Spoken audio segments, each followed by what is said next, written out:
Bom dia meus queridos alunos do sétimo ano, como estão? Queria perguntar se vocês fizeram as atividades, né, assistiram o vídeo da última aula, se está tudo ok, qualquer dúvida, qualquer questionamento, procure o titio nas redes sociais, no WhatsApp, no grupo da escola, que a gente está lá para tirar as dúvidas, viu? Olha, preste atenção, grava a aula e eu digo para vocês o que vocês têm que fazer em casa, tá bom? Então, espero que vocês estejam fazendo. E aguardem a revisão, tá? O tarefão de revisão já está aqui sendo impresso e será disponibilizado a vocês, né? Para poder arrematar o nosso contexto histórico da última aula. E hoje eu vou trazer para vocês uma explanação, uma explicação do nosso próximo capítulo, né, que seria discutido, que é a Reforma Protestante, né? Eu queria que vocês voltassem comigo no nosso contexto historiográfico, nas nossas explicações, lá para a Idade Média, né, o período longo da Idade Média, vocês vão lembrar junto comigo que eu vou trazer a vocês essa lembrança, né, de que no período da Idade Média tudo estava manipulado, controlado por uma instituição religiosa. Qual era essa instituição religiosa? Era a Igreja Católica. Então a Igreja Católica, os padres, os monges, os bispos, os arcebispos, ou seja, toda a hierarquia da igreja dominava a economia, dominava a política, dominava o conhecimento, principalmente o conhecimento, né, estimulando, colocando as obras, né, o que deveria ser estudado, e toda a explicação da realidade era de acordo com os ensinamentos dogmáticos pregados pela instituição religiosa, que era a igreja. Então, ao longo do tempo, como nós vimos, né, houve o ressurgimento do comércio, o ressurgimento urbano, né, houve as cruzadas, o contato de pessoas com outros povos, né, cultura com outra cultura, saber com outros saberes, né. Isso fez com que houvesse uma mexida naquela dominação, naquele contexto de domínio da instituição religiosa, ali especificamente dos países europeus, né. E aí, outra questão também que eu trago para vocês é a formação dos Estados Nacionais. Nós vimos, né? Vocês lembram que na Idade Média o sistema político ele era descentralizado, quer dizer que não tinha uma pessoa, o poder, né, em uma única pessoa para controlar aquele determinado ambiente, aquela determinada nação. Havia os senhores feudais e os senhores feudais, né, que comandavam a política, a lei, né, nos seus feudos. Então isso acontecia nas mais diversas regiões, né, da Europa naquele período. Aí, a partir do século XIII, XIV, houve uma necessidade da reestruturação, da formação dos Estados Nacionais. O que é isso? O poder voltou novamente para a mão dos reis, e esses reis passaram a controlar toda a política, né, alguns países aliados à Igreja Católica, outros já com alguma divergência, que nós vamos ver aqui na sequência da explicação, né? Eu também posso colocar para vocês as grandes navegações que vocês vão lembrar, né? No momento em que os países lançaram em alto mar, navegando até chegar nas Índias, chegar no continente americano, né? O momento em que o Brasil vai entrar nesse contexto, né, de colonização, que nós vamos ver posteriormente. Então, tudo isso fez com que o apogeu da igreja ela se desestruturasse, né, do século XIII, XIV, XV e XVI. Mas teve um outro fator preponderante, né, um outro fator de extrema importância nesse contexto de ruptura, de novo entendimento dessas explicações, né? Porque a igreja dominava, ela controlava principalmente o pensamento, né? Poucas pessoas sabiam ler e escrever. A Bíblia não era transcrita para outras línguas, né? Só quem sabia interpretar a Bíblia eram os próprios monges, né? Os próprios padres, as pessoas ligadas à instituição. A população só ouvia, eu falando, pronto, e concordava, não era para ninguém discordar. Então, a partir do momento que houve a necessidade dessa ideia de fazer com que você lesse a Bíblia e você altamente interpretasse ela, então começou a colocar em xeque aquele poderio, né? Porque ela usava os ensinamentos religiosos para se manter no poder, tanto na questão econômica, possuindo muitas terras, né? É uma das instituições mais ricas do período, como na questão política, ela interferia diretamente nas decisões políticas do período, e como nas questões culturais, né? O que é isso? Né? Entrando no saber e delineando, mostrando o que você deveria aprender. Então, era essa a força da instituição religiosa. E aí vem vindo, além desses fatores que eu coloquei para vocês, tem também o renascimento, a busca, né, uma nova visão de mundo, ou seja, o nascimento de uma nova era, a Idade Moderna, um período em que novas coisas surgem naquele ambiente, principalmente ligado à questão do conhecimento, do estar no mundo. Vocês viram na aula passada, quando eu expliquei sobre o renascimento, que o homem vai ser o centro do universo, ou seja, uma nova ideia chamada de antropocentrismo vai passar a vigorar em oposição ao etnocentrismo. O que era isso? Que o etnocentrismo colocava Deus como centro do universo, tudo enquanto era ligado aos dogmas religiosos, né? Se um pau caiu ou morreu, porque Deus quis. Se você é servo, é camponês, é porque Deus quer. Se você morreu de uma doença, é porque Deus quis. Então você não deve questionar as coisas ali. Entendeu? Porque era tudo símbolo religioso, era tudo explanação religiosa. Aí daqui a pouco chega pensadores, artistas, intelectuais, que vão colocar em xeque esse pensamento. Né? Bom, se a árvore morreu, por que ela morreu? Vamos investigar. Se você adoeceu e você morreu, vamos entender que doença você pegou. Né? E aí, a partir desses questionamentos, eles chegaram a fundo, né? E fizeram com que a instituição religiosa passasse por uma crise, né? Uma pequena crise, surgindo protestante, surgindo reformadores, pessoas que como é que eu posso falar? Pessoas que desconstruía, que ia de contramão com aquilo que estava pregado há milhares de anos. Né? Não era só 1 ano, 100 anos, não, era muito tempo que ela já estava ali, naquele contexto de dominação, desde o século V, né? Isso já estava no século XIII, XIV, e a Igreja Católica ainda dominando todo o segmento social, principalmente na questão do pensar, do entender a realidade. E aí os renascentistas chegam com mais força, né, e trazem novas visões do mundo e tentam espalhar essas visões do mundo, né, como a questão do racionalismo, a questão do antropocentrismo, do heliocentrismo, que são contextos que eu já expliquei para vocês, e vocês podem voltar no capítulo anterior e ver essas questões lá, o significado, para poder se aprofundar mais e relacionar o que eu estou falando com o que já aconteceu na aula passada, as explorações da aula passada. Então, esses renascentistas, eles foram importantíssimos nesse contexto, fazendo com que essas novas visões passassem a surgir e muitas coisas mudaram a partir de então, né, de lá para cá. Então, vamos desdobrar agora sobre a reforma. Gente, a reforma protestante, o que era isso? Olha, é um pensamento de ruptura ou de reformação, né, um pensamento de reforma. Eles queriam reformar a igreja, principalmente na questão das indulgências. O que seria indulgência, tio? Indulgência é a conta do perdão. O que é isso? É eu chegar até um padre e pagar ele para ele me perdoar. Bom, eu cometi isso, eu traí minha esposa, né, eu peguei alguma coisa de um amigo sem dizer para ele. Isso é crime, né? Isso é pecado. E aí eu chegava até ele e ia confessar esses meus pecados. E aí eu tinha que pagar em dinheiro, né, no período, né, o que vigorava no período lá, século 13, 14, 12, 13, 14, século 1200, 1300. E pronto, eu estava livre dos meus pecados. Olha só, o dinheiro fez com que eu me livrasse do pecado. Isso era as indulgências. Era você pagar, sair santo daquilo que você praticou. Isso fez com que pessoas ligadas à própria religião, à própria Igreja Católica, se colocassem contra essas ações. Eu estou citando só uma das muitas ações que eles questionavam. Outra ação também que os reformadores questionavam era a questão do poder, né? Eles viviam na luxuosidade.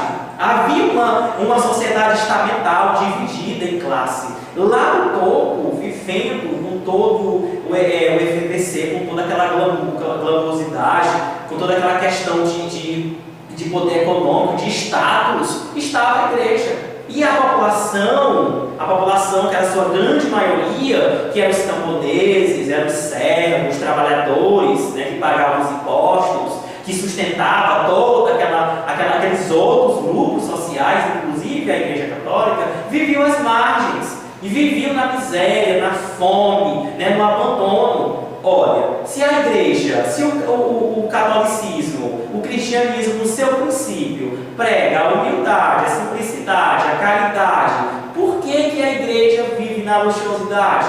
Por que os padres, os bispos, o Papa vivem, né, sentado em uma cadeira de ouro? E a maioria da população, a grande maioria da população, vivia às margens, né, desse contexto social. Por exemplo, o olhar deles não chegava à população. A população tinha que pagar os impostos e depositar lá para poder eles ter aquela vida. Então foi a partir daí que começou esse pensamento de reestruturação, de reforma. No princípio foi uma reforma, né? Uma reforma naquele meio, naquele ambiente religioso ali. E aí eu vou já citar para vocês quem foram os principais reformadores, quem foram os principais líderes desse movimento, né, que fez com que a igreja coçasse a cabeça, ficasse preocupada diante desse novo contexto de pensamento da realidade e principalmente do seu poderio, porque ela não queria perder o poder. Olha, uma instituição que já estava no poder há muitos anos, né, dominando o conhecimento, dominando a economia política, ela vai querer sair do poder? Claro que não. Então eles vão fazer de tudo para barrar essa caminhada de reforma, para prender, para matar, para excomungar essas pessoas que estavam querendo uma ruptura naquele meio, naquele ambiente que eles estavam inseridos. Então vamos para cá. Olha, a Idade Moderna. Idade Moderna é algo novo para aquele período, então tudo que é novo para um determinado período, para um determinado ambiente, é moderno, né? Bom, a Fulano de Tal é muito moderno, a Lara é muito moderna, o Luiz Gustavo é muito moderno, o Davi é muito moderno, a Tainá é muito moderna, a Maria Fernanda é moderna. Por que a gente fala assim? Porque alguma coisa, vocês têm alguma coisa novo, né? Por exemplo, a Lara tem telefone, smartphone aí de última geração. Oh, que moderna é a Lara, não é, Lara? Pois é, então se algo novo chega nesse contexto que você está vivendo, é chamado de moderno. Só um exemplozinho para vocês entenderem. Então lá, a Idade Moderna foi um período compreendido entre o século XIV, a partir do século XIV, do século XV, nós vimos nas aulas anteriores, né, os séculos, a compreensão dos anos e dos séculos. Então, a partir do século XIII, XIV, XV, começa uma nova visão da realidade que ia de ideias em encontro com aquilo que já estava colocado anteriormente. Então, moderno, né? Novas formas de olhar para a realidade. Realidade podia ser a realidade religiosa, a realidade econômica e a realidade política. Principalmente, nesse contexto aqui, foi principalmente ligado à realidade religiosa. Eles queriam uma reforma, uma mudança naquelas formas de pregar o evangelho, que estava se distanciando do cristianismo primitivo, daquele pregado lá no princípio, no início. Como era que o cristianismo ele prega a simplicidade, a humildade, o humanismo, e as pessoas ligadas a essa instituição é totalmente ao contrário disso. Vive longe dos anseios da população, sem entender o que eles estão precisando, não é? Que a população era pobre em tudo, principalmente e espiritualmente falando, não é? Olha, os antecedentes, como eu já falei para vocês, os princípios, os antecedentes. Nós tivemos renascimento cultural, renascimento urbano, a formação dos estados nacionais, os renascentistas principalmente. Eles que vieram com essa nova visão de mundo, nova visão da realidade. Os princípios que ligavam aos reformadores, eles queriam o seguinte, vamos ver aqui quais eram os princípios, eram 5. Olha só, o primeiro, sola fide, somente a fé, somente a fé. Sola a escritura, o que seria a escritura? Somente a Bíblia. Solos Cristo, somente Cristo. Solo gratia, dá graças a tudo. Solo de glória, né? Dá glória a Deus acima de tudo.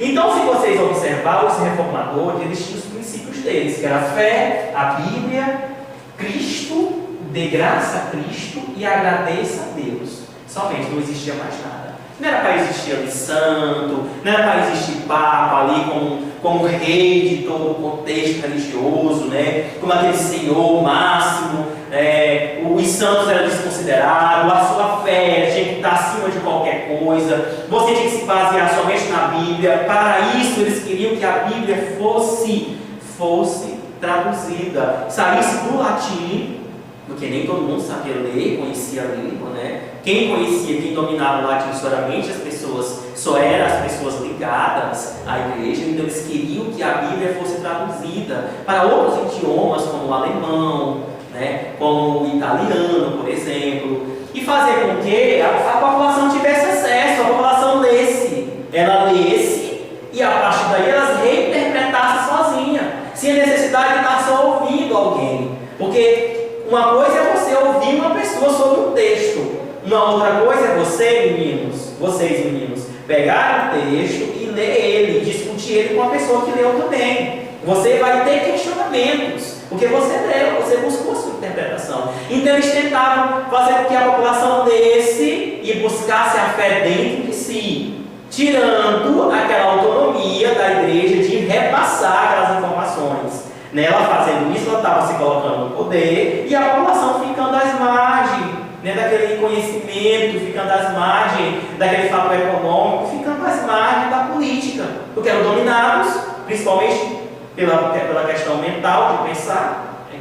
O pensamento era controlado, porque eles não tinham o poder de ler, até porque não sabiam ler. A leitura, né, o ler, aprender a ler era coisa ligada somente de pessoas que estavam dentro da instituição. A população, a grande maioria da população era analfabeta, não tinha conhecimento da realidade, o conhecimento era entregado, né, de forma irracional, praticamente, dogmática, né, ligado somente às crenças, né, às questões religiosas.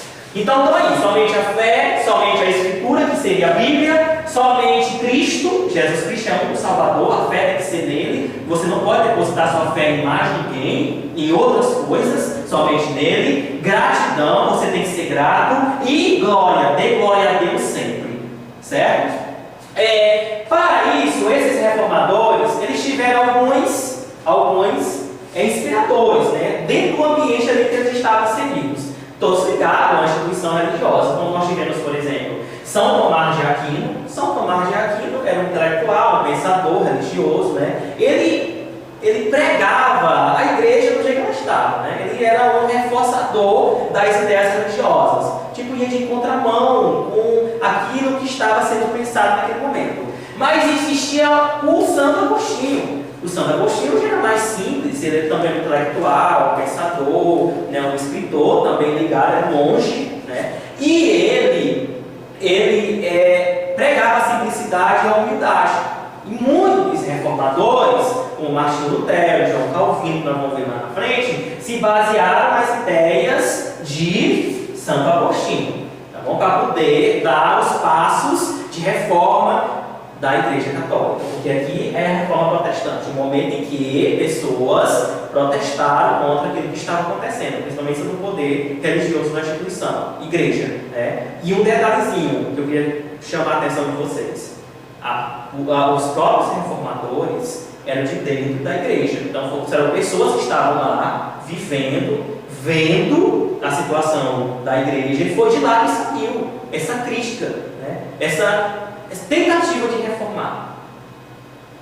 Aí nós tivemos o movimento, o luteranismo, que teve à frente Martinho Lutero. Martinho Lutero era também ligado à Igreja Católica, ele era adepto de Santo Agostinho, né? Lia as obras de Santo Agostinho, e a partir daí Lutero foi um grande revolucionário, um grande reformador, era alemão. Ele queria que a Bíblia fosse traduzida para o alemão, ele queria que a Bíblia chegasse até a casa do fulano de tal, camponês lá no interior que trabalhava, que pagava altos impostos para manter a igreja no poder. Ele queria que as indulgências fossem acabadas. O que eram as indulgências? Eu já falei para vocês, era você pagar para você não ter mais pecado, né? Era um pecado vendido. Você ia lá, procurava uma pessoa ligada à instituição religiosa, pagava um valor X e pronto, você estava livre do seu pecado, né? Era essas indulgências. Ele pregava a salvação pela fé, a liberdade de culto e a tradução da Bíblia, né? Esses ideários de Lutero fez com que os outros também seguissem ele. Ele foi um revolucionário lá na Alemanha,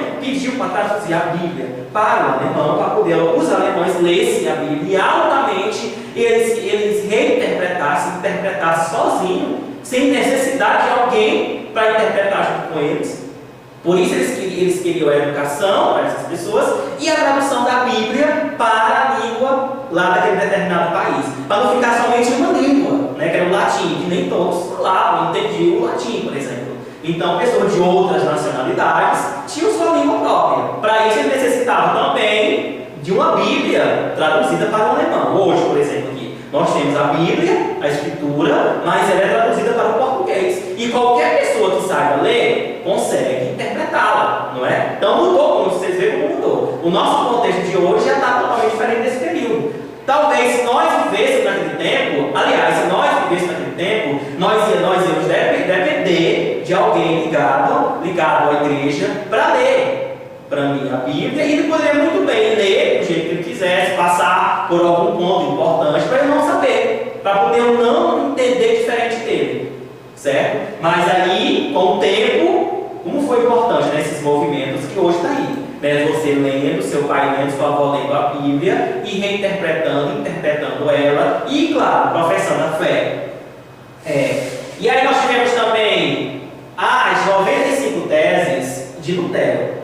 No movimento luteranismo, Lutero escreveu, né, vários documentos, vários textos e espalhou para o povo, colocou nas portas, né, de igreja, nas portas, né, de mercado, onde o povo ia. Ele queria que o pessoal lesse. E ele pregava, principalmente nas suas 95 teses, nos seus textos, nos seus documentos, ele pregava a salvação pela fé. Você tinha que ter a fé, uma fé interna dentro de você. A fé do outro não era só fé. Bom, fulano e tal está ali pregando. Você tinha que buscar também em você. Certo? Ele queria a liberdade de culto. Nesse período aqui, havia o poderio máximo da igreja. Era proibido qualquer outra manifestação que fosse contrário, né, à religião oficial que era a Igreja Católica, o cristianismo, né, do jeito que a Igreja Católica pregava. Então era proibido outro culto. Existia o islamismo, que nós já vimos lá no Oriente, e que eles estavam em choque, né? Inclusive as expedições, que nós vimos também em contextos anteriores, era para poder acabar, né, com o islamismo e proteger a Terra Santa, né, do avanço daquela outra religião, que era totalmente o oposto da igreja, do cristianismo, do que pregava a Igreja Católica. Então veja só, o luteranismo foi um movimento religioso que teve à frente Martinho Lutero, que era um monge ligado à Igreja Católica, que se desvinculou porque ele discordava principalmente das indulgências, né? Ele pregava a salvação pela fé, a liberdade de culto e a tradução da Bíblia. Pronto, era o que ele queria. Ele não queria muita coisa. Ele não queria acabar com a Igreja Católica, ele não queria mudar, não, eu só queria isso daqui. Fazer com que a igreja ficasse mais humilde, se tornasse mais humilde, levasse o verdadeiro evangelho, o verdadeiro conhecimento bíblico à população que estava carente desse conhecimento. A população vivia profundamente mergulhada em contextos que faziam com que ela ficasse cada vez mais atrasada. E a igreja, que era para pregar a simplicidade, a humildade, vivia em cima da luxuosidade. Pode uma coisa dessa? Então ele dizia, isso daí não é religião, isso daí não é fé. A fé é isso aqui, é você fazer com que houvesse uma liberdade de culto, traduzir a Bíblia, viver na simplicidade, pregar a simplicidade, a humildade e fazer com que a população desperte dentro de si a fé que está guardada, que muitas vezes está ali, precisando só de um pontapé, né, de um conhecimento a mais. Então eles queriam que a população lesse a Bíblia e visse que se, a partir do momento que eles tivessem conhecimento que estava escrito na Escritura Sagrada, a população ia perceber que tudo que estava acontecendo ali, principalmente ligado ao contexto político, estava errado. A igreja não pode estar emendada com o rei, a igreja não pode estar vivendo a luxuosidade, e isso era contra o que pregava a Escritura, o cristianismo primitivo. Professor, me diga uma coisa, vocês podem perguntar para mim, tem uma dúvida, né? Mas Martinho Lutero foi uma outra religião desvinculada do cristianismo? Não, era a mesma coisa, tinha Cristo. Vocês veem aqui, ó, só Cristo, só a Escritura, que era a Bíblia, somente Cristo, somente Jesus Cristo. Porém, a visão deles é que mudou, a forma de pregar é que mudou. Mas continuava tendo como Salvador Cristo, tendo a fé, tendo a Escritura Sagrada, que era a Bíblia, e glória a Deus, não era uma outra religião como o islamismo com outro Salvador, né, que foi Maomé. Não, ela continuava a mesma, né? Só que uma nova forma de entender a realidade e de se propagar, e essa fé deles mudou, principalmente ligada às indulgências. Aí nós tivemos também o calvinismo e o anglicanismo. Vocês vão lembrar do anglicanismo lá no contexto na aula anterior, onde eu falei, não é? E foi isso daqui. O calvinismo e o anglicanismo também era correntes religiosas de protestar aquilo que estava acontecendo naquele período da Igreja Católica. Eles tinham também como base São Tomás de Aquino, Santo Agostinho, e tinha também como base, claro, Martinho Lutero, o luteranismo. Então, foi outras correntes religiosas de pensamento mais ligadas ao cristianismo que surgiu naquele meio, na Europa, naquele período, que vinha de contramão com o que estava pregado pela Igreja Católica. Pronto, era somente isso que eu queria que vocês passar para vocês nesse momento, tá? E agora nós vamos falar da Contra-Reforma, né? O que foi que a igreja fez para barrar isso daqui? Ou para barrar, ou para aceitar. Será que ela aceitou? Ou será que ela condenou? O que foi que a igreja fez? Nós vamos já ver a Contra-Reforma. Teve a reforma, agora vai haver a Contra-Reforma, né? A igreja agindo em cima disso daqui, né? De todos esses pedidos de mudanças, dessas pessoas aqui em cima da Igreja Católica do século XV e do século XVI. Tá bom? Hoje o cheiro do titi.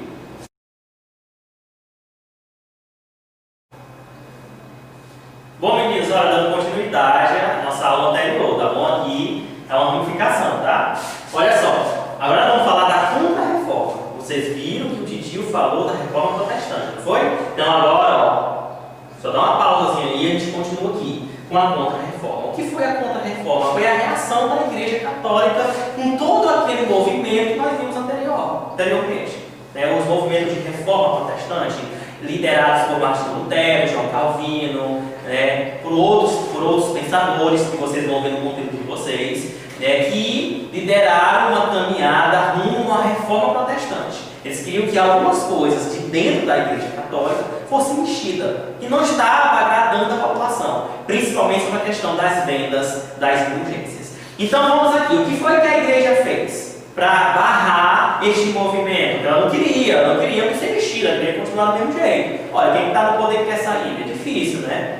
E aí, veja só, a Contra-Reforma foi a reação da Igreja Católica contra o movimento reformista. Quais foram as medidas adotadas pela Igreja Católica no século XV e no século XVI para conter? O que foi que ela fez? Ela reorganizou o Tribunal do Santo Ofício. Gente, o que é isso, o Tribunal do Santo Ofício? Vocês vão lembrar lá na Idade Média que o Tribunal do Santo Ofício é como se fosse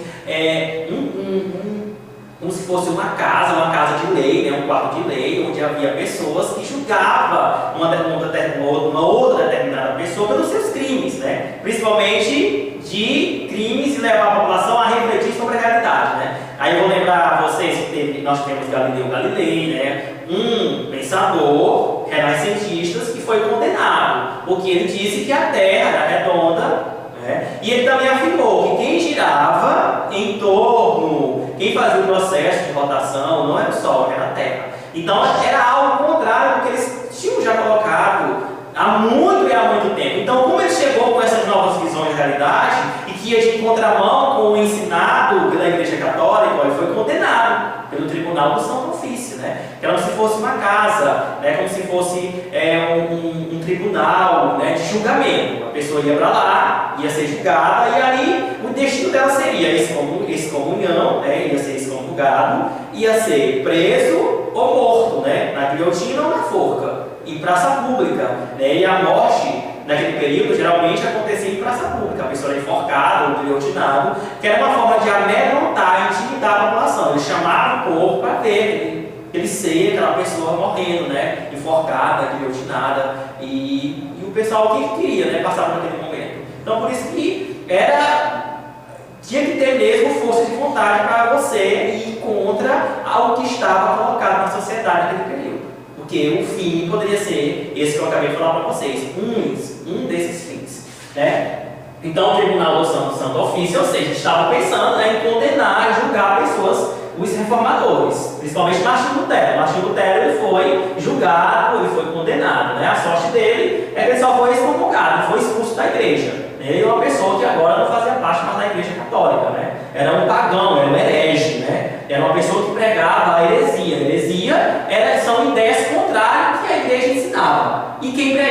heresias, chamava-se de herege. Portanto, Martinho Lutero era um herege, que andava por aí agora sem rumo, sem lugar, sem religião, sem Deus, né? Dentro da visão catolicista, dentro da visão da Igreja Católica. Ele foi excomungado. Então, ele não chegou a ser condenado à forca, ou à guilhotina, ou à fogueira, né? Também tinha fogueira. Tá vendo como os crimes que a pessoa cometia, o fim era muito triste, era muito trágico.